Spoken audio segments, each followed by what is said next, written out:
Su líder, Jesús de Nazaret, acababa de ser ejecutado. Los discípulos estaban aterrorizados, no sabían qué hacer. 12 hombres que temen por su vida. Solo con mirar al grupo que se reunía, yo diría que era algo catastrófico. Aún así, estos hombres aterrorizados se convirtieron en los fundadores de una fe mundial. Ninguno de ellos esperaba que resultara así. La ciencia moderna puede ayudarnos a entender cómo 12 hombres normales de las zonas más aisladas de Galilea pudieron acabar siendo grandes figuras de la historia, los discípulos.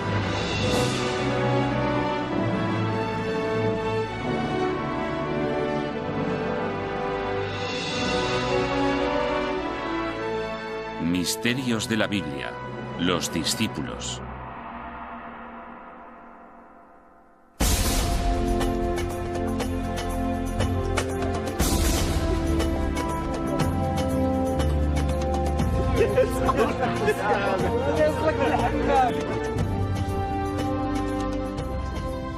Los discípulos extendieron el mensaje de Jesús de Nazaret por todo el mundo antiguo.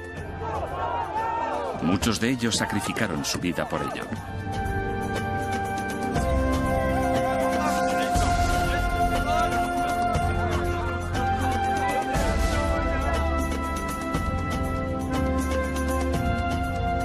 La transformación de este pequeño grupo amenazado en una religión mundial es una historia extraordinaria.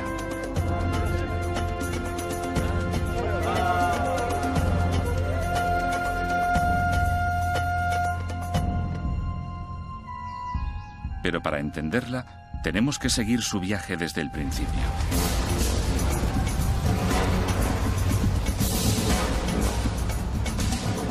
La historia empieza en Galilea, en el siglo I. Jesús y sus discípulos son apenas niños cuando un grupo de hombres que protesta por la subida de los impuestos y por el gobierno romano protagoniza un alzamiento en la ciudad estratégica de Séforis.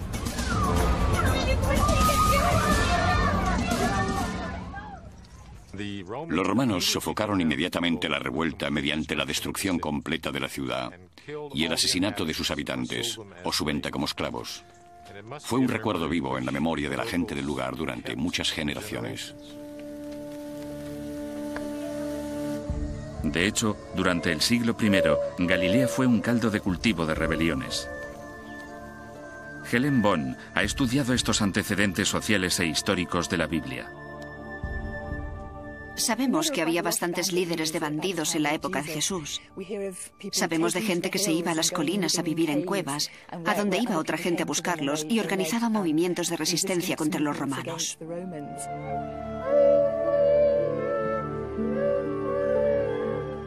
Los discípulos crecieron en este ambiente. Algunos quizá incluso fuesen testigos de la rebelión de Séforis. Tal vez vieron en Jesús a un líder que podía liberarlos de los romanos. Los descubrimientos históricos nos dan nuevas visiones de las vidas de los discípulos. La imagen que aparece es vívida y sorprendente.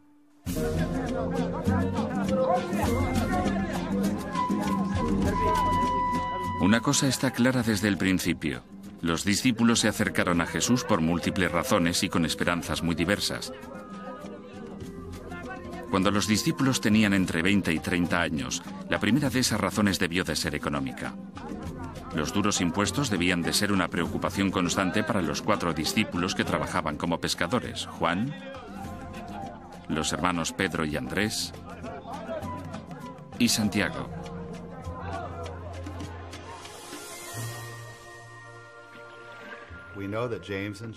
Gracias a los evangelios, a Lucas, sabemos que Santiago, Juan, Pedro y Andrés formaban una cofradía.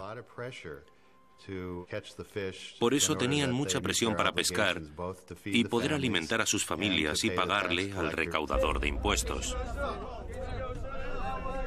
Los pescadores estaban obligados a firmar un contrato con el recaudador de impuestos y se comprometían a darle su captura, incluido pescado fresco como carpas y sardinas, a cambio de pescado de inferior calidad y salado. Era un intercambio injusto que podía provocar resentimiento.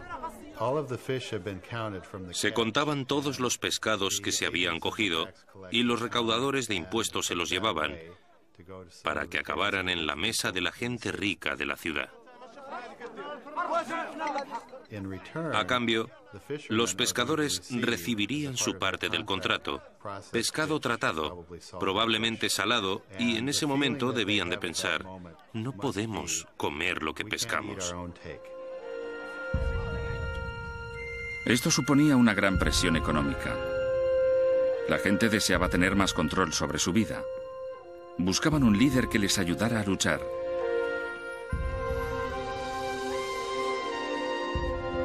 Quizás pensaran que ese líder era Jesús. Los seguidores iniciales de Jesús se sintieron atraídos por algo muy práctico que tenía que ver con la vida cotidiana, con asuntos reales. No lo interpretaríamos bien si dijésemos que era solo un movimiento religioso.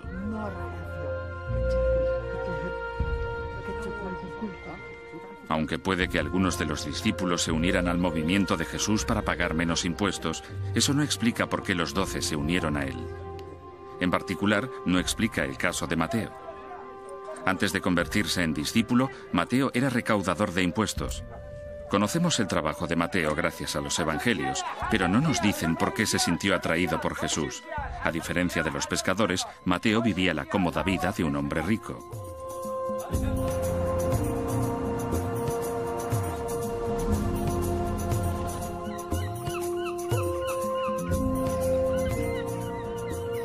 James Strange es un arqueólogo cuyas excavaciones en antiguos pueblos han ayudado a formar una idea de la vida en el siglo I. Las casas de la gente que vivía en cualquier pueblo de Galilea tenían exactamente el mismo aspecto desde fuera. La única manera de tener algún objeto de lujo era tenerlo dentro de la casa. Podías enyesar una habitación muy delicadamente y pintarla de forma muy bonita, como si fuera un papel pintado en nuestra época, pero únicamente dentro de la casa. Nadie lo notaría desde fuera, a no ser que se le invitara a pasar. Puede que el interior de la casa de Mateo demostrara que era mucho más rico que sus vecinos. Aunque Mateo hubiese sido un recaudador de bajo nivel, con solo algunos pueblos bajo su control, habría sido más rico que cualquiera en esos pueblos. Pero su riqueza debió de convertir a Mateo en una figura odiada en su comunidad. Todos los días debía de enfrentarse a una dura lucha para poder hacer su trabajo.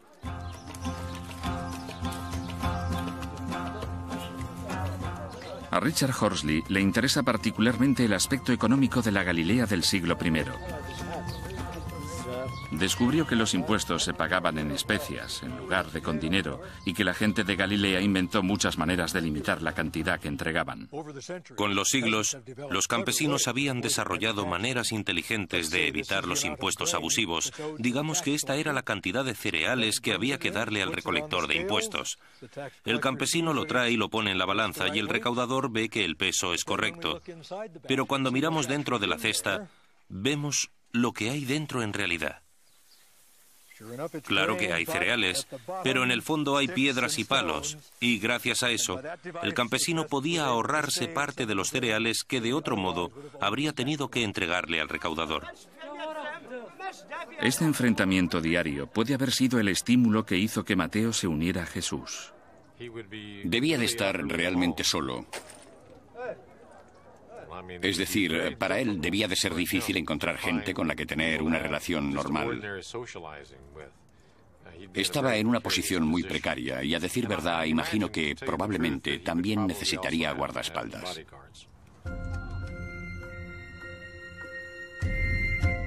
Uniéndose a Jesús, Mateo dio la espalda a la recaudación de impuestos y fue acogido, quizás por primera vez, en una comunidad. Quizás un discípulo aún más sorprendente que Mateo sea Judas Iscariote. Judas tenía mala reputación, era de poca confianza y desleal.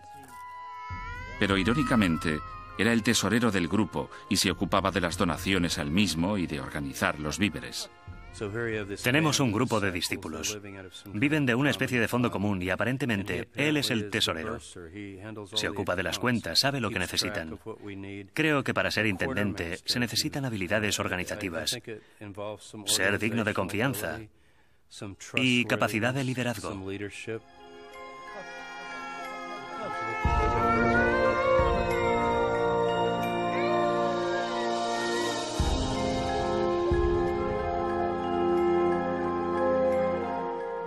Así que, lejos de ser el chico malo, cuando Judas se unió al movimiento de Jesús, debió de ser considerado uno de sus miembros de más confianza.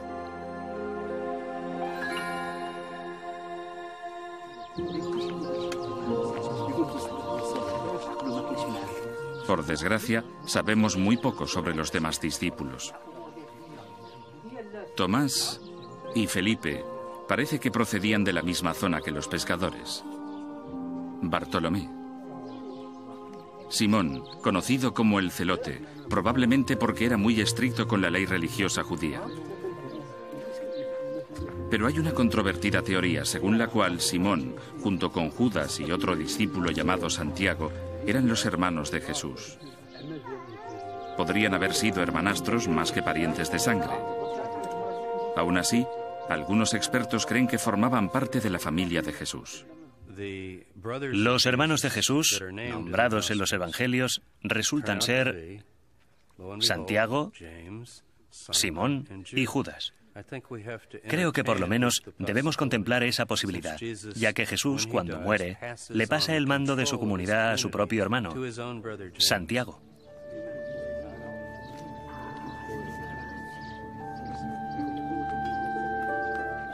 Cualesquiera que fueran los lazos de sangre entre Jesús y algunos de sus discípulos, queda claro que estos 12 hombres eran muy diferentes entre sí. Esa variedad debió de configurar un grupo interesante, pero es lógico pensar que un movimiento radical como este necesitara reclutas con ideas similares.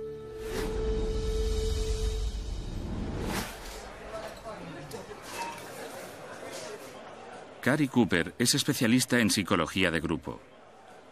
Le pedimos que aplicara los principios de la psicología moderna a lo que sabemos de los discípulos para averiguar qué supondría para un grupo así trabajar juntos y convertirse en los fundadores de una nueva fe. Cuando pienso en los discípulos como psicólogo, la composición del grupo la consideraría catastrófica. Gente de toda clase de procedencias, un recolector de impuestos, personas que se rebelan frente a los impuestos, un celote, toda clase de personajes diferentes, muy diferentes. Si tienen un líder que pueda resolver sus diferencias, los conflictos potenciales que van a surgir y que les haga pensar en el objetivo común y en cómo ese objetivo puede solucionar sus necesidades personales, entonces puede funcionar.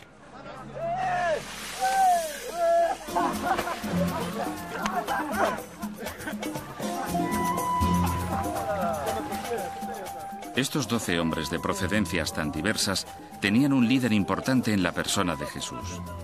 Y tenían una misión. Puede que estuviesen preparados para intentar trabajar juntos, si eso quería decir enfrentarse a los romanos. Pero seguir a Jesús no sería nunca fácil. Hay pruebas que indican que viajar juntos como grupo en el siglo I habría sido una experiencia lo suficientemente dura como para poner a prueba a esos 12 personajes. Galilea tiene unos 55 kilómetros de un extremo a otro. Los discípulos podían recorrerlos más o menos en un día, pero el terreno podía ser accidentado. En estos lugares hay poca protección ante los elementos o ante los ladrones. La vida itinerante es muy dura. Hay gente que a veces cree que es su territorio y no les gusta que pases por él. Hay que pensar en los animales salvajes. En la antigüedad, los leones y los osos eran los dos principales depredadores que había que tener en cuenta. La Biblia explica que Jesús les dijo a sus discípulos que abandonaran todas sus posesiones. Aún así, hay cosas básicas que los expertos creen que debieron de necesitar. Por ejemplo, con muy mal tiempo, probablemente era necesario llevar una capa de lana como esta para taparse. Uno puede envolverse en ella y dormir como dentro de una tienda. También se puede usar como chubasquero, porque es impermeable al agua. Si uno se encuentra con alguien que no es amable y no quiere darte fuego, debes tener una manera de hacerlo. Necesitas un trozo de hierro, un pedernal y un trozo de tela seca para poder encender tu propio fuego. Si no, te encuentras en una situación horrible.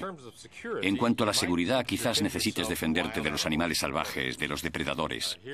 Aquí hay una espada. Es bastante pequeña, pero uno puede hacerse una idea. Cuando detienen a Jesús, 2 de los discípulos tienen espadas. Uno puede ponérsela en una cinta atada al muslo bajo la ropa.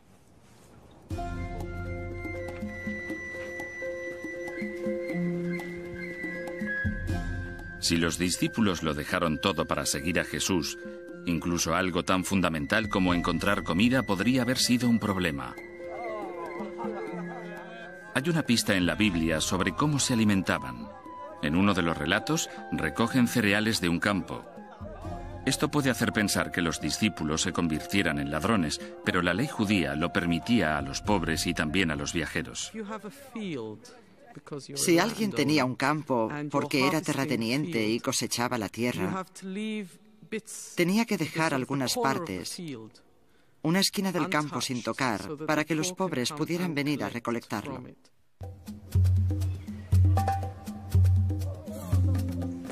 Una de las cosas más importantes que había que hacer en el judaísmo antiguo era practicar la hospitalidad.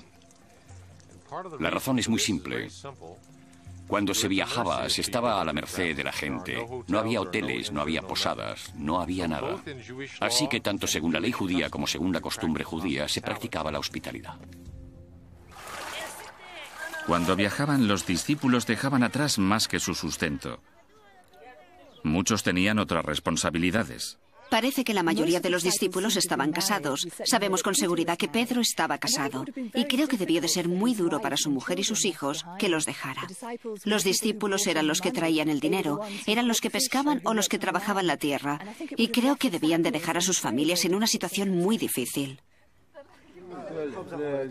Sin embargo, puede que estemos equivocados al dar por sentado que una vez que se marchaban ya no volvían.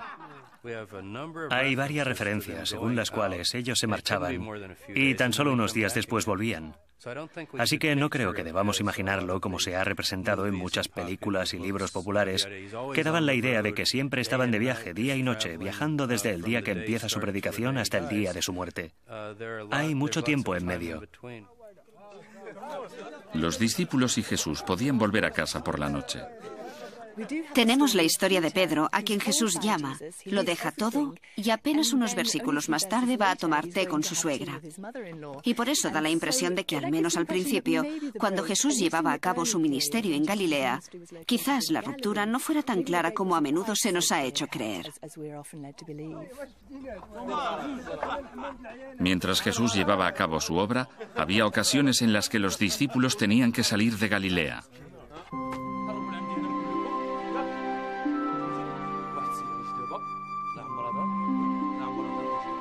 Durante estos viajes, tenían que confiar en la hospitalidad de los desconocidos.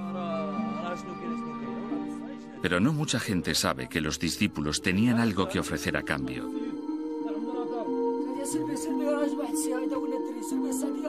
Algo muy buscado y muy poco común. Cuando excavamos las tumbas, vemos que la mayoría de la gente tiene 40 o 50 años al morir.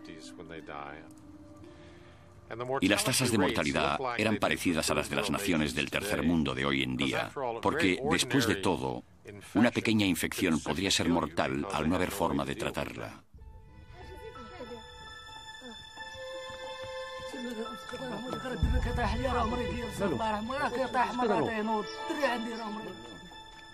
No había un sistema sanitario en la Galilea del siglo I.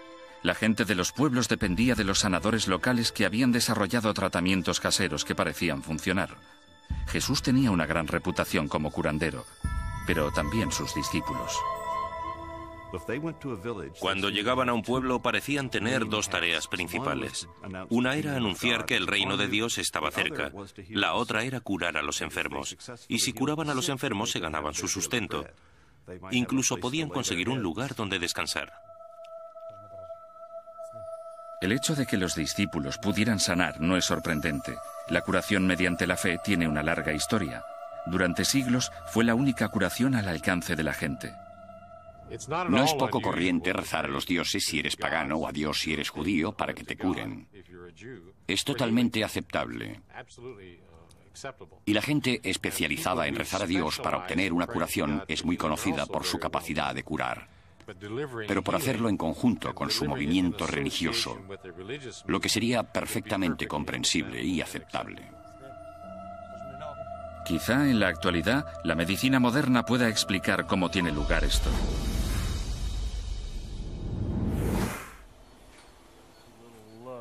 abajo y un poco hacia el centro.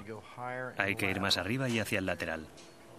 En Houston, Texas, el cirujano Bruce Moseley trata a los pacientes con dolor de rodillas artrítico. En un experimento reciente, trató a 3 grupos diferentes. Se llevó a todos los pacientes a quirófano y se les hizo incisiones en la rodilla. Pero solo el primer grupo recibió la cirugía de rutina. Al segundo grupo se le realizó una operación más pequeña y al tercero no se le hizo nada. Los resultados del experimento fueron impresionantes. Todos mejoraron. Todos sacaron provecho de la operación. Todos dijeron sentir menos dolor. Todos dijeron tener más movilidad y todos estaban satisfechos. Pero lo curioso es que el grupo al que fingimos operar mejoró tanto como los que operamos de verdad.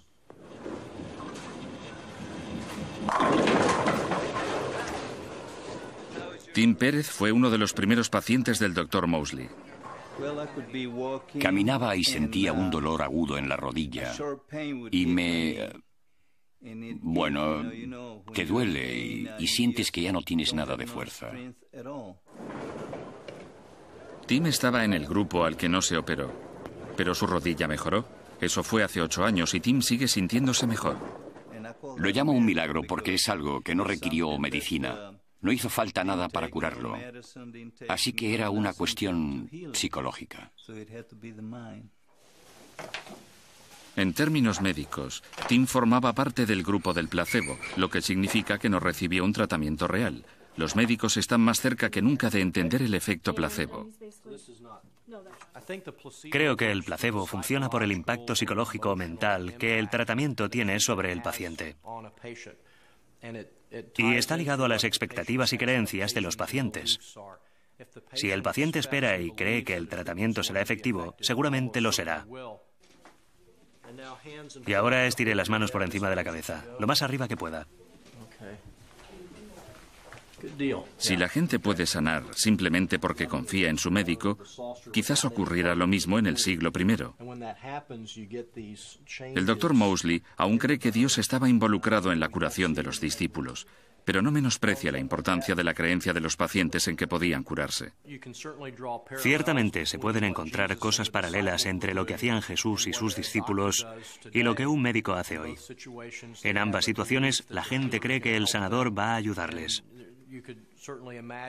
Y uno puede imaginar que algunos de los triunfos de los antiguos curanderos eran por el efecto placebo. En parte, gracias a su habilidad para sanar, Jesús y sus discípulos empezaron a atraer a multitudes cada vez mayores. No obstante, sanar podía ser una experiencia muy frustrante. La Biblia explica que a veces no podían hacerlo.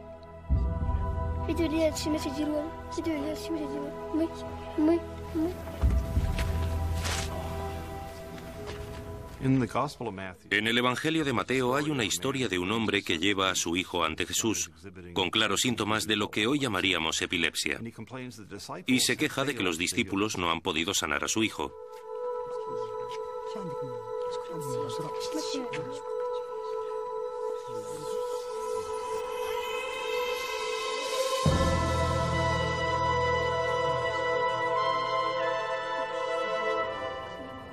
Jesús cura al hijo.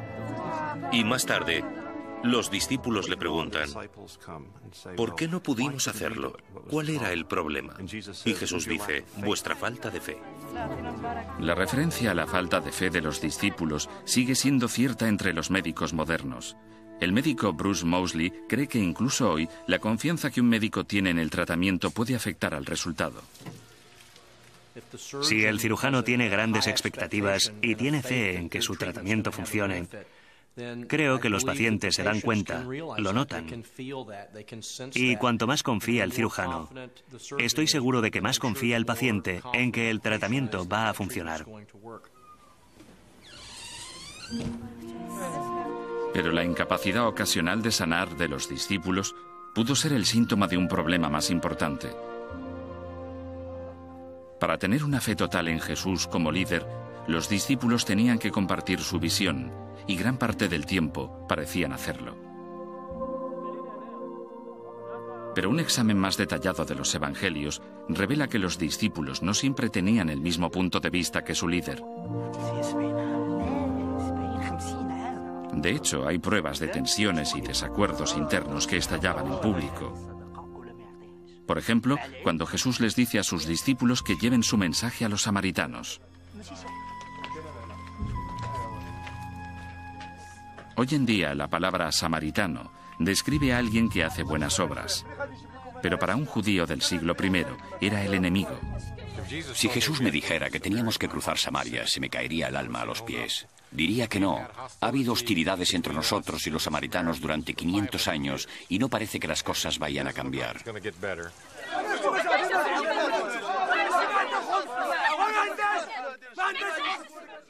La relación entre judíos y samaritanos era difícil. Parece que se remontaba a una discusión sobre cuál era el lugar adecuado para el templo. Los samaritanos decían que el lugar sagrado debía estar en su montaña sagrada, mientras que los judíos decían que el lugar sagrado debía estar en Jerusalén. A los aldeanos samaritanos no les importaba lo que decían los predicadores judíos, y echaron a los discípulos.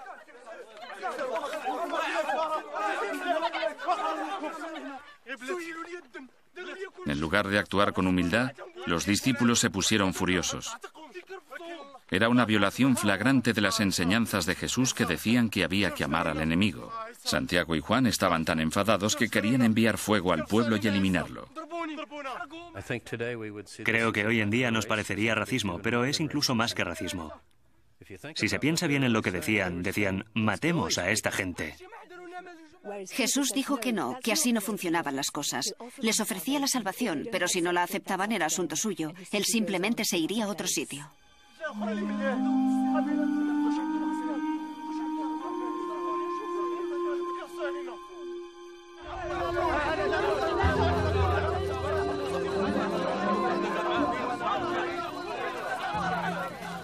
Los discípulos no solo discutían con Jesús. En más de una ocasión, la Biblia dice que discutían entre ellos mismos. Santiago y Juan incluso le preguntan a Jesús si pueden tener tronos cercanos al suyo en el nuevo reino. Creo que esto demuestra que había mucha más competitividad y rivalidad de la que solemos pensar. En muchos aspectos era de esperar, porque la sociedad del siglo I estaba llena de disputas por el honor, la vergüenza y el estatus. Así que los discípulos se comportaban como típicos hombres del siglo I.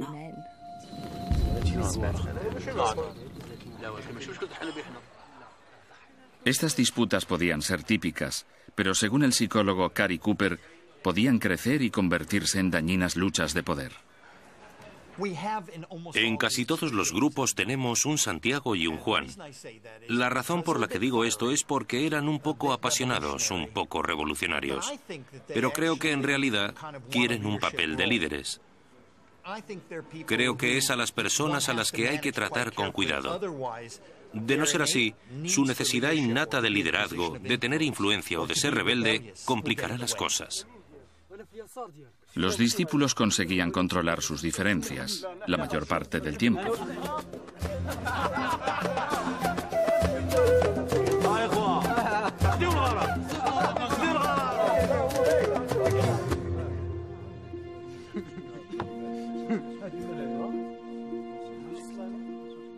Pero en una ocasión, estas divisiones amenazaron la supervivencia del movimiento. Una mujer se acercó y vertió un caro perfume sobre Jesús.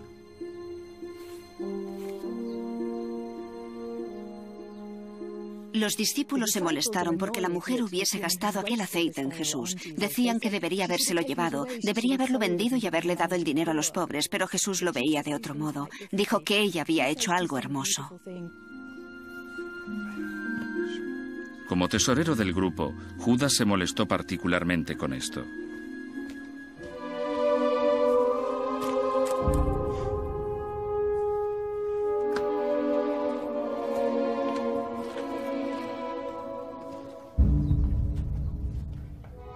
Todos los grupos tienen desavenencias, pero las consecuencias de la reacción de Judas fueron catastróficas. Los evangelios de Marcos y Mateo dicen que Judas acudió a las autoridades religiosas con la intención de conducirles hasta Jesús.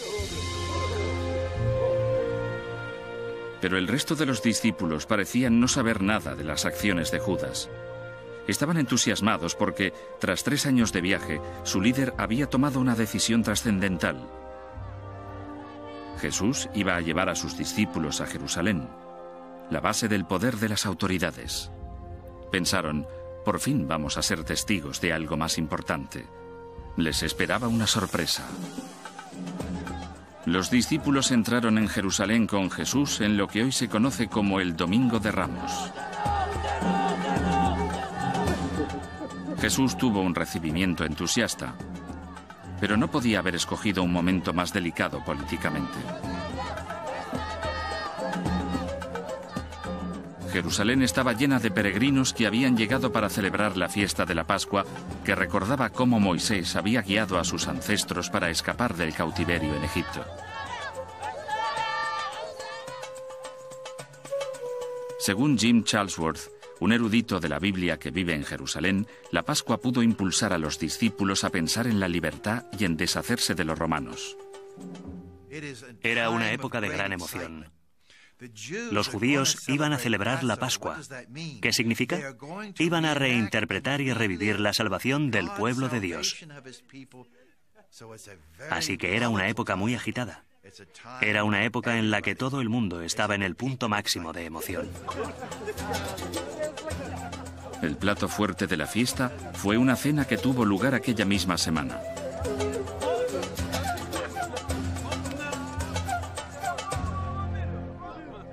Pero cuando se sentaron a comer, momento que conocemos como la última cena, Jesús estaba más apagado de lo normal. De repente, en mitad de la comida, Jesús empezó a hablar de su muerte. Cogió el pan y dijo, «Este es mi cuerpo». Cogió su cáliz y dijo, «Esta es mi sangre». Y empezó a hablar de hacer cosas en su memoria. Creo que los discípulos se preguntarían en qué consistía todo aquello.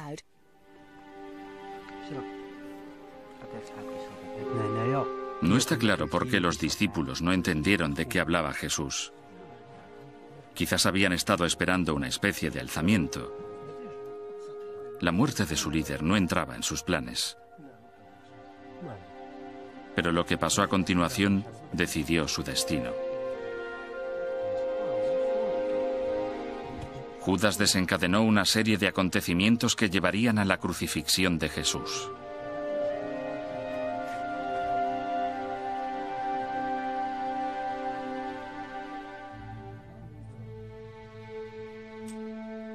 Hizo su trato mortal con las autoridades. Aceptó traicionar a Jesús. A cambio consiguió 30 monedas de plata. Si no nos equivocamos, y la moneda de plata en cuestión era el denario romano y griego, le dieron el sueldo de 30 días en plata. Curiosamente, ese era el precio de un esclavo en algunos mercados de esclavos. No mucho por alguien que llegaría a ser adorado como el Hijo de Dios. Pero Judas aceptó el dinero igualmente. Condujo a los guardias hasta donde sabía que estaría el grupo. De repente empezó a desmontarse todo aquello por lo que habían estado trabajando. Hundió el pánico entre los discípulos y se desató la violencia. Los discípulos estaban aterrados, no sabían qué hacer. La reacción de Pedro fue sacar su espada y cortarle la oreja a un esclavo del sumo sacerdote. Y creo que es comprensible, realmente no sabían qué estaba pasando. En aquel momento no sabían si los guardias iban a detener solamente a Jesús o si también habían ido a buscarlos a ellos. Al final solo detuvieron a Jesús. Los discípulos se dispersaron. En los evangelios aparece una sola frase. Todos le abandonaron y huyeron. Y creo que deberíamos considerarlo en términos muy humanos. No hay nada teológico ni profundo. Se asustaron y salieron corriendo. Todo el trabajo de Jesús y los discípulos desperdiciado por la traición de un hombre. Pero algunos expertos no están seguros de que se pueda culpar a Judas. Una nueva teoría sugiere que se cometió un error básico al traducir la palabra traicionar y que Judas no hizo nada de eso. En griego, la palabra significa simplemente entregar. No tiene las implicaciones siniestras de traición. De hecho, hay una prueba de que Judas no era un traidor. Todo el mundo, incluidas las autoridades religiosas, conocían a Jesús y sabían dónde encontrarle. ¿Qué traicionó? ¿Dijo quién era Jesús? Todos sabían quién era Jesús. ¿Dijo dónde podían encontrarle? Los evangelios dicen con claridad que iba a los sitios a los que acostumbraba a ir. Así que, si no sabemos qué fue lo que traicionó, ¿cómo se le puede llamar traidor?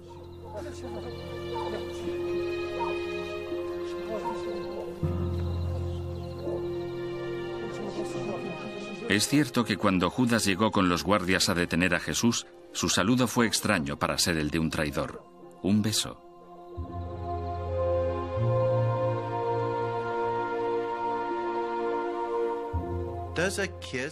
¿Un beso sugiere la traición?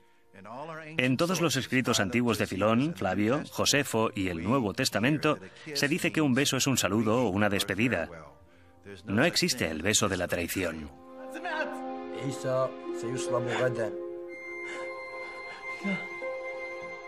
Lo que ha convencido a muchos expertos de que Judas no quería traicionar a Jesús es su respuesta cuando se enteró de que Jesús sería ejecutado.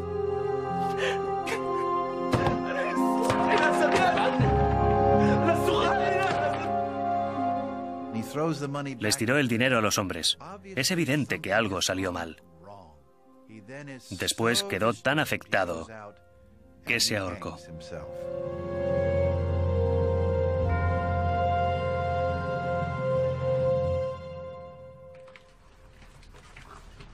Pero aunque Judas no quisiera traicionar a Jesús, debió de haber una razón para que hiciera un trato con las autoridades. Creo que podríamos sugerir que pensó que tener una audiencia con el sumo sacerdote ayudaría a Jesús. Ayudaría al hombre que podía hacer milagros, incluso recuperar a la gente de entre los muertos, a enfrentarse a sus enemigos y establecer el reino que tan fervientemente deseaba fundar. Es una teoría controvertida y no todo el mundo está convencido. Creo que tiene un cierto atractivo porque hace comprensible lo que hizo Judas, pero me parece muy poco probable. Todos los evangelios sugieren que Judas traicionó a Jesús por cualquier razón. Y quizás nunca sabremos cuál fue esa razón. Fuera intencionado o no, la cuestión es que Judas adelantó la muerte de Jesús.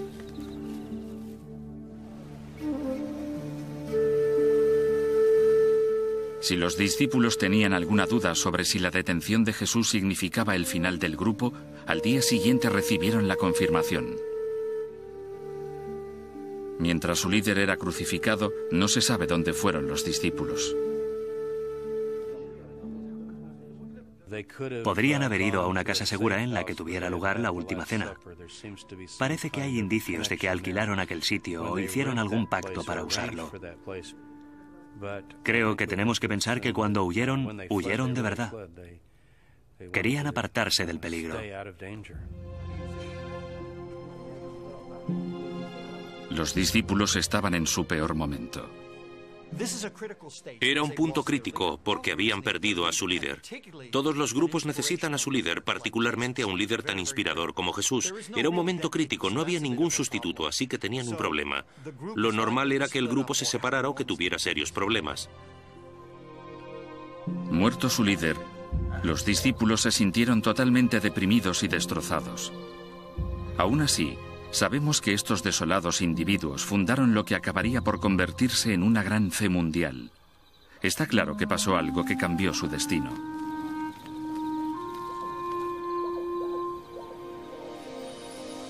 Apenas unos días después de la ejecución de Jesús, circulaban historias que decían que había resucitado.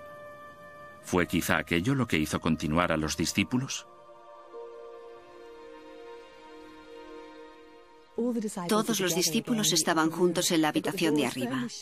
Habían cerrado firmemente las puertas porque estaban preocupados por las autoridades judías. Y de repente Jesús apareció en la habitación y les dijo: «La paz sea con vosotros».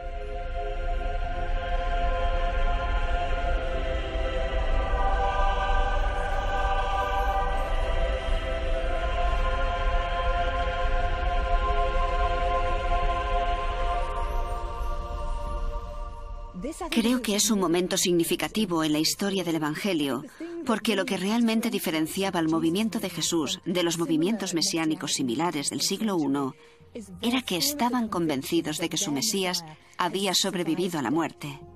Así que es un momento simbólico de poder.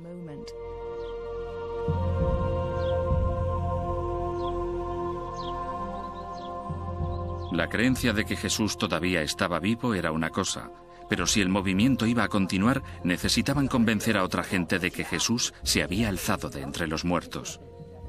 Y aquello no iba a ser fácil. Por ese motivo, muchos piensan que hubo otro acontecimiento crucial para la supervivencia del movimiento. Ahora se conoce como Pentecostés y tuvo lugar varias semanas después de la aparición de Jesús ante sus discípulos. Desde esa aparición habían dedicado su tiempo a rezar juntos. Y les pasó algo muy extraño. Sintieron un poderoso viento a través del edificio. Vieron al Espíritu Santo como pequeñas llamas descansando sobre sus cabezas. Y de algún modo se sintieron autorizados para ir a predicarle a la gente. Y lo increíble es que todo el mundo parecía entender sus sermones, fuera cual fuera su lengua.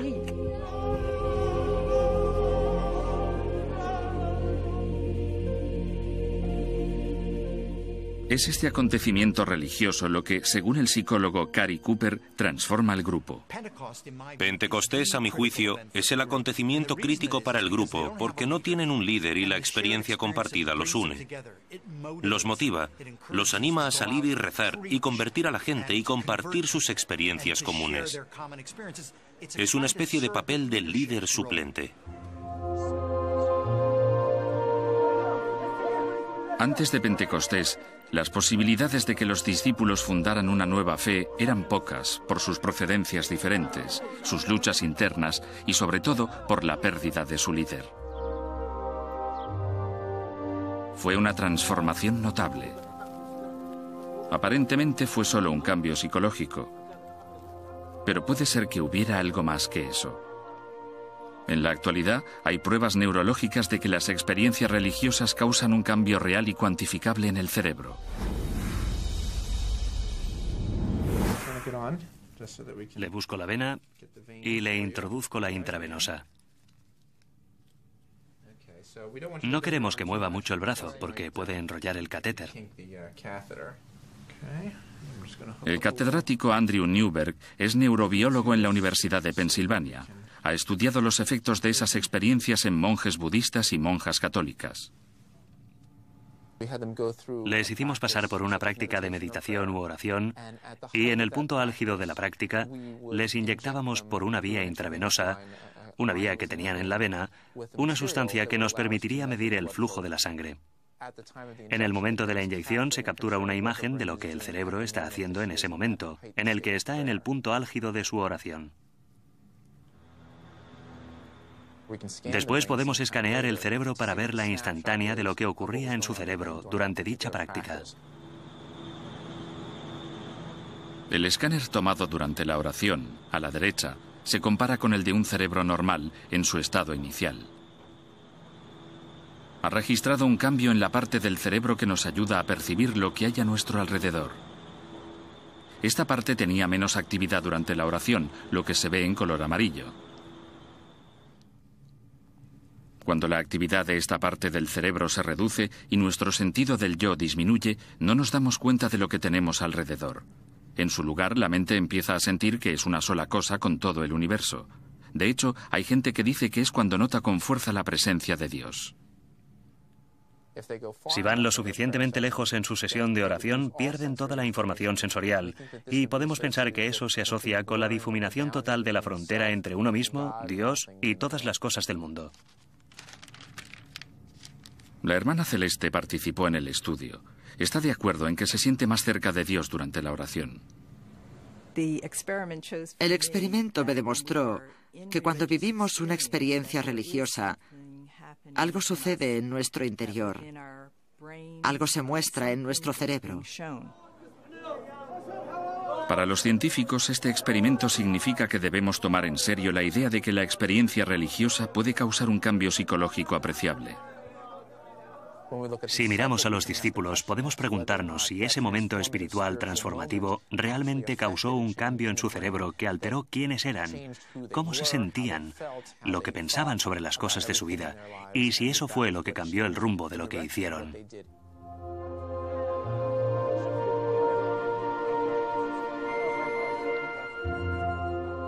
Realmente, tras esta experiencia, los discípulos ya no eran miembros del movimiento de Jesús. Eran líderes de una nueva fe. Es cuando dejan de ser discípulos, es decir, estudiantes, y empiezan a ser apóstoles y mensajeros por sí mismos. Ese fue el acontecimiento clave, la distinción entre esos periodos. Los discípulos debieron de hacer un increíble viaje personal. Al principio eran pescadores normales y humildes, pero al final de la historia se habían convertido en líderes de lo que finalmente se convertiría en una religión mundial.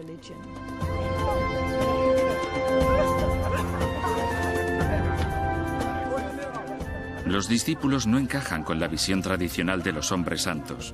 Eran duros e imperfectos, capaces de sentir celos, amargura, egoísmo e incluso violencia.